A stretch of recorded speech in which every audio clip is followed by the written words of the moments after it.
प्रिय विद्यार्थियों, मैं डॉक्टर वैशाली देवपुरा, राजनीति विज्ञान विभाग, अमेरिका की विदेश नीति का अध्ययन हम लोग कर रहे हैं, जिसके अंतर्गत हम जो राष्ट्रपति फोर्ड थे अमेरिका के, उनके काल तक की महत्वपूर्ण विशेषताओं का उल्लेख कर चुके हैं।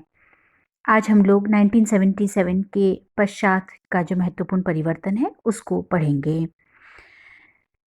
1977 में जो 80 तक का जो 77 से 80 तक का जो पीरियड है वह राष्ट्रपति कार्टर, जिमी कार्टर का राष्ट्रपति पद का पीरियड है और इसमें अमेरिकी विदेश नीति से संबंधित चुनाव मुद्दों का महत्वपूर्ण योगदान रहा। जैसे अमेरिकी जनता वियतनाम, लाओस, कंपूचिया एवं अंगोला में अपनी विदेश नीति की करारी हार के कारण रिपब्लिकन प्रशासन से ऊब चुकी थी। इसके अतिरिक्त कार्टर ने मानवाधिकारों के लिए आवाज़ उठाने, तीसरी दुनिया के गरीब देशों को ज़्यादा मदद देने, परमाणु अस्त्रों की होड़ रोकने, दक्षिणी अफ्रीका और रोडेशिया में बहुसंख्यक अश्वेतों की सरकार स्थापित करवाने, पश्चिमी एशिया में शांति लाने और अमेरिका की खोई हुई प्रतिष्ठा को पुनः प्राप्त करने जैसे आकर्षक एवं महत्वपूर्ण वादे किए। और इसी परिप्रेक्ष्य में यदि देखा जाए तो कार्टर का जो पीरियड रहा है उस समय मानवाधिकारों पर बल दिया गया उनके द्वारा, और मानवीय जो अधिकारों का मुद्दा था उसे अंतर्राष्ट्रीय राजनीति के ताने बाने में एक ठोस रूप दिया गया। स्टेट डिपार्टमेंट में एक पृथक ब्यूरो की स्थापना की गई, पृथक मानवाधिकार अधिकारी नियुक्त किया गया। कार्टर ने परमाणु अस्त्रों में कटौती करने को महत्वपूर्ण उन्होंने माना और जानलेवा अस्त्रों की बिक्री में भारी कमी करने से संबंधित उनका विचार था। ईरान को अमेरिकी 250 F-18 लड़ाकू विमान एवं पाकिस्तान को 110A-7 बम वर्षक विमानों की सप्लाई पर रोक लगाना कार्टर प्रशासन की ओर से इस दिशा में एक अच्छी शुरुआत थी। पश्चिमी एशिया में शांति स्थापित करने की दिशा में कार्टर की भूमिका बहुत प्रशंसनीय रही। कैंप डेविड समझौता अमेरिकी राष्ट्रपति कार्टर की व्यक्तिगत विजय एवं सफलता कही जा सकती है। तीसरी दुनिया के देशों के साथ कार्टर ने वैदेशिक संबंध सुधारे। वियतनाम के संयुक्त राष्ट्र में प्रवेश पर अमेरिकी प्रशासन ने वीटो का प्रयोग नहीं किया। दोनों देशों के बीच लापता अमेरिकी सैनिकों को लेकर मतभेद भी खत्म हुआ और आर्थिक संबंध मजबूती की दिशा में आगे बढ़े। कार्टर ने क्यूबा के साथ भी राजनीतिक जो संबंध थे, राजनीतिक और डिप्लोमेटिक जो रिलेशंस थे वो बढ़ाए। भारत की यात्रा उन्होंने करी और 1978 में वेनेजुएला और ब्राज़ील की यात्रा की। लैटिन अमेरिका के राष्ट्रों में अमेरिकी साम्राज्यवाद का भय दूर करने का प्रयास किया। अफ्रीका के अश्वेत जो काले लोग थे उनके साथ अमेरिका ने हमदर्दी दिखाई। चाइना की भी उन्होंने यात्रा करी और संबंधों को सुधारने की उन्होंने बात कही। कार्टर ने चीन को विभिन्न किस्मों के हथियार और विद्युत आणविक उपकरणों के निर्यात पर लगे प्रतिबंधों में ढील देने का निश्चय किया। कार्टर की जो विदेश नीति थी उसमें अगर हम बात करें, ईरान में अमेरिकी बंधन और जो अफगानिस्तान में सोवियत हस्तक्षेप था, इस दिशा में दो क्षेत्रों में बुरी तरह से विफल भी रही। 1979 को ईरान की राजधानी तेहरान में छात्रों ने अमेरिकी दूतावास के कर्मचारियों को बंदी बना लिया। 1981 में बंधकों को हालांकि रिहा किया गया, लेकिन यह घटना अमेरिका जैसी महाशक्ति के लिए एक बड़ी परेशानी थी। 1979 में बड़ी संख्या में सोवियत सेनाओं ने अफगानिस्तान में प्रवेश किया, लेकिन अमेरिका ने सोवियत संघ को बस चेतावनी दी और यह भी जो घटना थी यह इस अमेरिका जो कार्टर प्रशासन में ठीक नहीं मानी गई। इसके पश्चात रिपब्लिकन पार्टी से जो रोनाल्ड रीगन 1981 में अमेरिका के नए राष्ट्रपति बने। सबसे अधिक उम्र वाले ये राष्ट्रपति थे रोनाल्ड रीगन, और इन्होंने विदेश नीति और देश की निरंतर बिगड़ती आर्थिक स्थिति को चुनावी मुद्दा बनाया। रीगन ने कार्टर की विदेश नीति को ढीली ढाली विदेश नीति उन्होंने कहा और कुछ महत्वपूर्ण परिवर्तन उन्होंने विदेश नीति में किए। शीत युद्ध का नवीनीकरण रोनाल्ड रीगन की जो विदेश नीति थी अधिक आक्रामक और सोवियत संघ विरोधी रही और शीत युद्ध का नवीनीकरण इसमें माना गया। रीगन बातचीत और शिखर वार्ताओं को ज्यादा प्राथमिकता नहीं देते थे, कठोर नीति और टकराव चाहते थे। उनकी नीति अमेरिका रूसी तनाव शिथिलता की पुष्टि नहीं करती। उनके निर्देशन में अमेरिका की विदेश नीति में डल्लेसवादी अनुदारवाद का पुनर्गमन होता दिखाई पड़ा। रीगन की विदेश नीति से अमेरिका और सोवियत संघ के मध्य एक नया जो शीत युद्ध प्रारंभ हुआ। अपने शासनकाल के उत्तरार्ध में रीगन सोवियत संघ में संबंधों को उदार बनाने के लिए उत्सुक हुए। शस्त्रों की दौड़ में तेजी की यदि बात की जाए तो रीगन प्रशासन चाहता था कि अमेरिका की सामरिक शक्ति में बहुत वृद्धि हो कि वह अंतर्राष्ट्रीय राजनीति में अपनी शक्ति की धाक जमा सके। अमेरिका विश्व में जहां कहीं भी संभव हो अपने सैनिक अड्डे बनाकर अपनी रक्षा को मजबूत करने हेतु कटिबद्ध रहा। डियागो गार्शिया में अपनी सामरिक शक्ति को बहुत विकसित किया, पाकिस्तान को सैनिक सहायता दी, चीन के साथ संबंधों को मित्रतापूर्ण उन्होंने करने का प्रयास किया और विकासशील देश विश्व बैंक और अंतर्राष्ट्रीय मुद्रा कोष में रीगन के अनुदार दृष्टिकोण से शुद्ध रहे और विकासशील देश उनके दृष्टिकोण का अर्थ लगाने लगे कि अमेरिका खुले ढंग से निजी क्षेत्र के मार्फत विकासशील देशों की अर्थव्यवस्थाओं पर अपना अधिकार चाहता है। मतलब जो देश अमेरिका की नीति का समर्थन नहीं करते उन्हें विशेष रूप से कसकर रखना चाहता है। रीगन को निर्गुट आंदोलन में सोवियतवाद की ही गंध आती रही। संयुक्त राष्ट्र महासभा के मंच से 1983 में रीगन ने सोवियत पिछलग्गू सरकारों के इसमें घुस आने का आरोप लगाते हुए पूरे आंदोलन को छद्मवेशी गुटनिरपेक्ष आंदोलन घोषित किया और इस तरह जो यूएनओ का जो मंच था अमेरिका की निंदा का मंच बना। जापान को उन्होंने बहुत महत्व दिया, रक्षा समझौते की बात कही। आर्थिक मुद्दों पर अमेरिका और जापान में मतभेद रहे। अमेरिका के बजट में जो रक्षा व्यय था उसमें रीगन ने भारी कमी की। रीगन प्रशासन ने यूनेस्को छोड़ने का निर्णय लेकर संयुक्त राष्ट्र संघ के सामने गंभीर आर्थिक परेशानियां भी उत्पन्न की। 1989 में राष्ट्रपति जॉर्ज बुश के काल को यदि देखा जाए तो जहां रीगन ने नव शीत युद्ध की शुरुआत करी वहीं बुश ने शीत युद्ध की समाप्ति की घोषणा की। जहां रीगन ने नाटो को शक्तिशाली बनाना चाहा वहीं बुश ने इसकी अवांछनीयता प्रतिपादित की। जहां रीगन ने स्टार वार कार्यक्रम रखा वहीं बुश ने सामरिक हथियारों में कटौती की घोषणा की। जो जॉर्ज बुश का कार्यकाल है उसकी महत्वपूर्ण घटनाएं शीत युद्ध का अंत है। तो राष्ट्रपति बुश की उदार और सौम्य विदेश नीति के कारण सोवियत संघ के साथ अमेरिका के मधुर संबंध स्थापित हुए। दोनों जो देश महाशक्तियों में लंबे समय से जो शीत युद्ध चला आ रहा था वह समाप्त हुआ। राष्ट्रपति बुश ने निशस्त्रीकरण को सर्वोच्च प्राथमिकता माना। खाड़ी युद्ध जो 1991 का है वह बुश की विदेश नीति की महत्वपूर्ण उपलब्धि है। अमेरिका ने सक्रिय विदेश नीति अपनाकर सर्वप्रथम सोवियत राष्ट्रपति गोर्बचोव का सहयोग हासिल किया। इन्हीं के काल में पूर्वी यूरोप में उदारवाद और लोकतंत्र की बहार आई। बुश ने पोलैंड और हंगरी की यात्रा करी और वहाँ जो लोकतांत्रिक कदम जो उठाए जा रहे थे उनका पुरजोर समर्थन किया। चाइना की उन्होंने 1989 में यात्रा की और कहा कि अमेरिका को ऐसा कोई निर्णय नहीं लेना चाहिए जिससे चीन के हितों पर प्रतिकूल प्रभाव पड़े। इन्हीं दिनों इजराइल के विदेश मंत्री ने कहा कि इजराइल अरब राज्यों के साथ पश्चिम एशिया शांति सम्मेलन में भाग लेने के लिए तैयार है। बुश प्रशासन द्वारा इजराइल पर अरबों के साथ बातचीत करने के लिए सहमत होने के लिए दबाव डालना पश्चिमी एशिया के प्रश्न पर अमेरिका की पूर्व अनिश्चित नीति से हटकर एक नया रचनात्मक कदम है।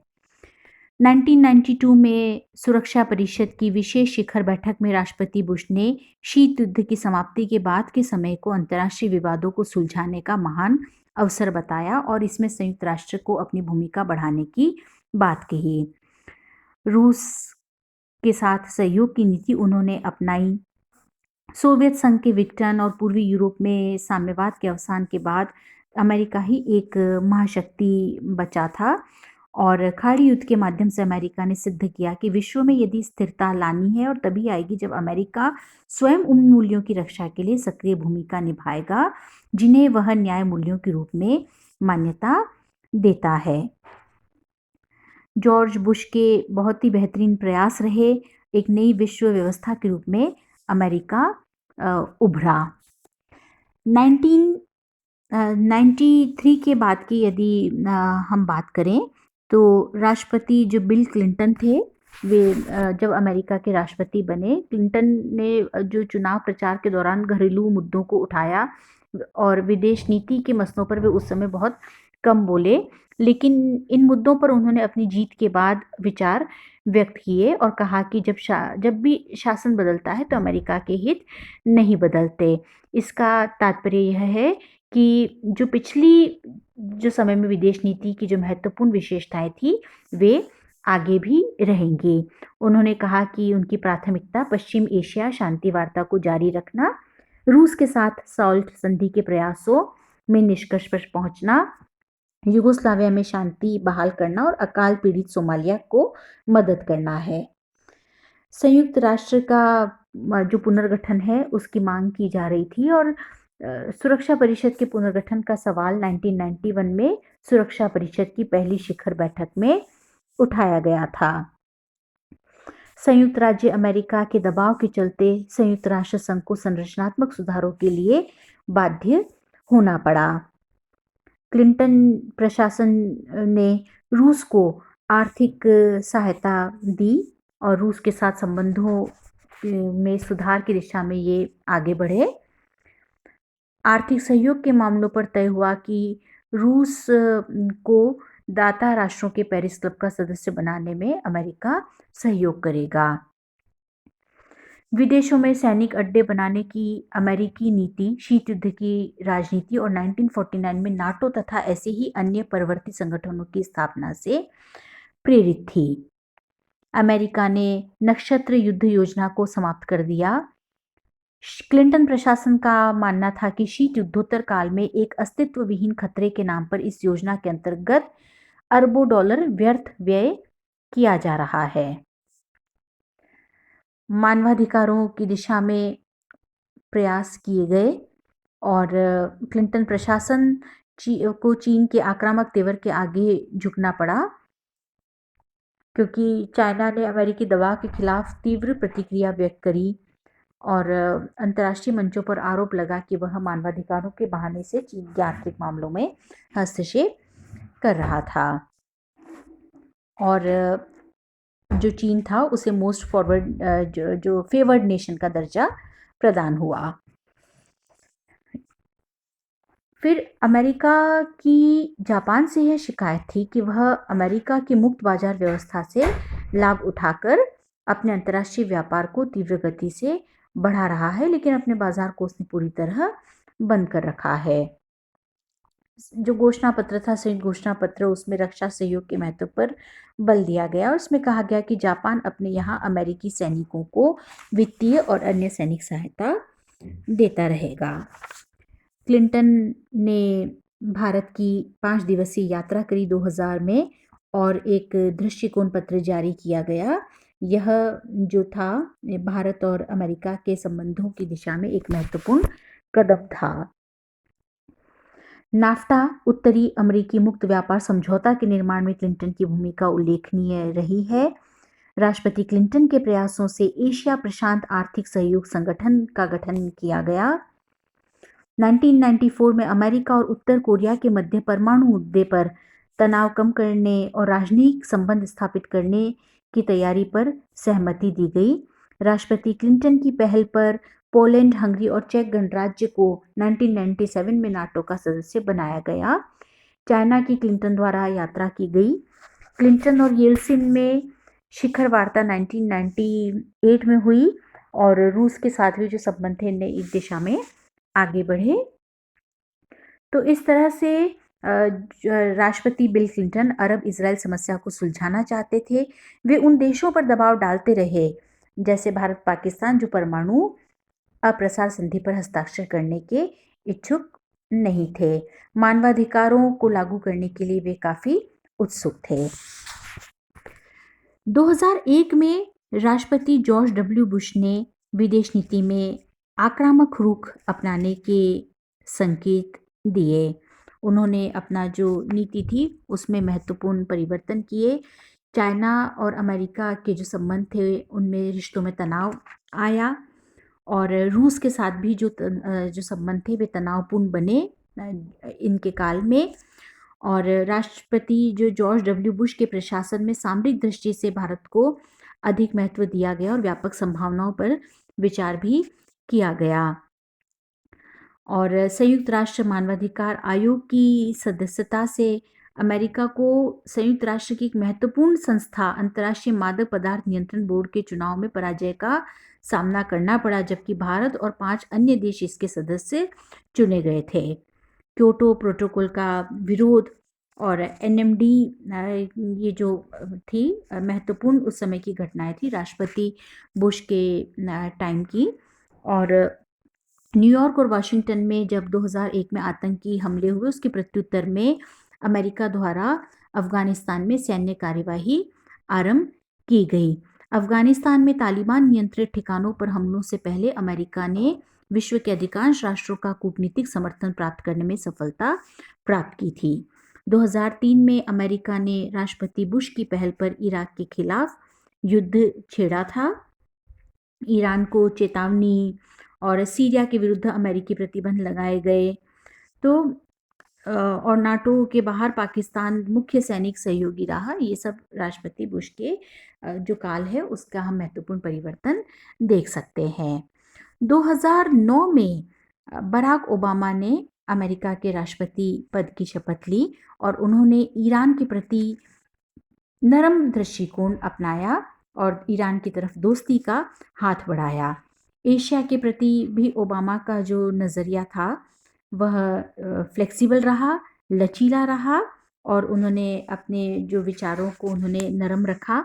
अफगानिस्तान पाकिस्तान के प्रति जो उन्होंने नई नीति की उन्होंने घोषणा करी और नया दृष्टिकोण उन्होंने उसका परिचय दिया। भारत के प्रति सकारात्मक दृष्टिकोण उनका रहा ओबामा का। अमेरिका रूस शिखर बैठक में परमाणु शस्त्रों की संख्या में कटौती को एक नया समझौता। तिब्बत को उन्होंने जो 2009 में राष्ट्रपति के रूप में चीन की अपनी पहली यात्रा में ओबामा ने तिब्बत को चीन का अभिन्न अंग स्वीकार किया। तो ये महत्वपूर्ण घटनाएं ओबामा के पीरियड की रही है। और उसके पश्चात ट्रंप जो थे उन्होंने भी एक नवीन दृष्टिकोण अपनाया। कहीं कहीं उनकी जो नीति थी आक्रामक दिखाई गई और ट्रंप का जो काल था उसकी महत्वपूर्ण जो है समीक्षकों द्वारा उसकी आलोचना भी की गई। लेकिन उन्होंने भी अपने देश के हितों को ध्यान में रखते हुए समय समय पर उन्होंने अपने विचारों में अपनी नीति को बदलती हुई परिस्थितियों के अनुकूल उन्होंने करने के प्रयास करे।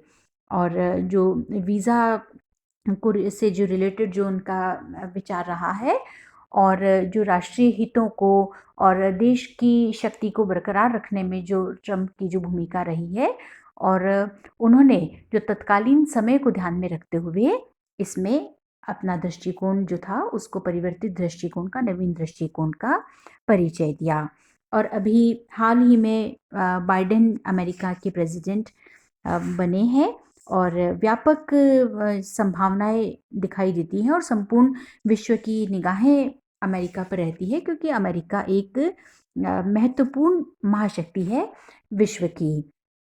और अगर हम कुल मिलाकर यदि बात की जाए तो अमेरिका की जो विदेश नीति का इतिहास जो रहा है समय समय पर विभिन्न राष्ट्रपतियों की जो भूमिका रही है, सुरक्षात्मक मुद्दों को उन्होंने केंद्रीय स्थिति में रखा है, तकनीक के क्षेत्र में विकास किया है, मजबूत अर्थव्यवस्था के रूप में अमेरिका सामने आया है और जो महत्वपूर्ण जो अंतर्राष्ट्रीय संस्थाएं हैं, जो इंटरनेशनल मॉनेटरी फंड है, वर्ल्ड बैंक है, इन्होंने भी हमेशा अमेरिका के जो है उस उनके आइडियोलॉजी के हिसाब से उसके विचारों के हिसाब से उन्होंने काम किया है। तो अमेरिका एक सशक्त पूंजीवादी राष्ट्र के रूप में विकसित हुआ है और बदलती हुई परिस्थितियों के अनुकूल सदा ही अपनी विदेश नीति को मोड़ देने का प्रयास किया है।